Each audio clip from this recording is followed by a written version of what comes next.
Hey everybody, it's Marianne with Fat Dog Soap Works. I'm bringing you along as I cut a new soap. Not sure what I'm going to call it yet. When I made this soap, it's a very spring smelling soap. And I was actually going to try to make Easter egg shaped soaps. But the fragrance did not want to work with me. My soap got very, very thick. I was unable to pour it into my Easter egg mold, and so I had to cram it into a loaf mold. So I'm cutting it today, and we're going to see what it looks like inside. So, you know, if you're just starting out making soap, you got to be aware of how your fragrance is going to react. And I really should have done a test run because I never used this fragrance before, but I thought, oh, I'm going to go ahead and go for it and see what happens. Well, I found out. So anyway, let's cut this soap and see if it looks okay on the inside. So I did do some spring colors, and it's taking me a minute to get through this soap because I actually made this 2 weeks ago and just hadn't had time to cut it. There we go. So let's see. Oh, that's not too bad. That looks pretty good. A lot of little air bubbles, and it's got some, you see some of the white shadowing. It's got glycerin rivers in it, which is a good thing to have in a soap.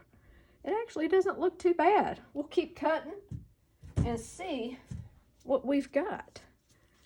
Oh, this turned out nice. It looks good. Now it does have maybe a little soda ash on the inside, probably because as I'm cramming into the mold, it was cooling pretty fast. But I think it turned out pretty nice. I like it. So, and as you can see, I've got some pretty glitter on top. That glitter is eco-friendly. If it gets into the water, which it will because it's a soap, the fish, it will not hurt them, won't hurt your septic. It's all good. Well, I like this soap. Like I said, I'm not sure what I'm going to call it yet. It has to be something related to a dog, because that's what I try to do with most of my soaps somehow. It's a pretty soap, so maybe something that depicts a pretty dog. So very nice. And this soap, like I said, I made it about 2 weeks ago. At the very least, I need to wait 2 more weeks, but I'll probably give it 4. So in 4 more weeks, I'll put this on my site. So keep an eye out for it. People who follow me locally and know that I'm in some shops locally, you can, excuse me, as I wipe my hands off here, you can check the shops and I will have it in there. And when I decide on the name, I will repost it with my little doggy stamp that I have on here and show you what it looks like and give you the name. I think this turned out right pretty. It's sort of got a Monet look to it, like a piece of art.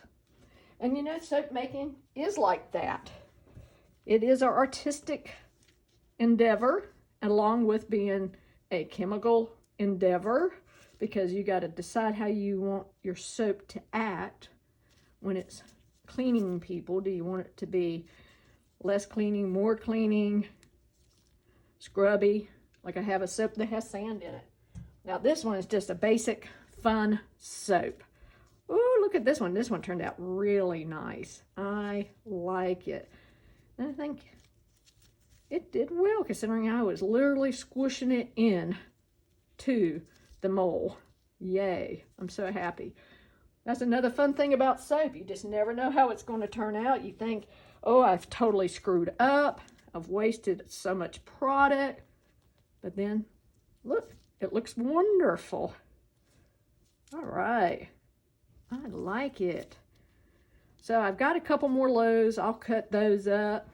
And like I said, check back in a few weeks, well, maybe even a week. I might go ahead and just stamp it and show you when I come up with a name. If you got some ideas on a nice name for this soap, like I said, something that relates to being pretty, somehow to a dog, You know, like I have a lotion that's called Stunning because some dogs are very stunning to look at. I mean, this could be, I don't know, Fifi? I don't know, we'll call it soap Fifi. But you know what I mean?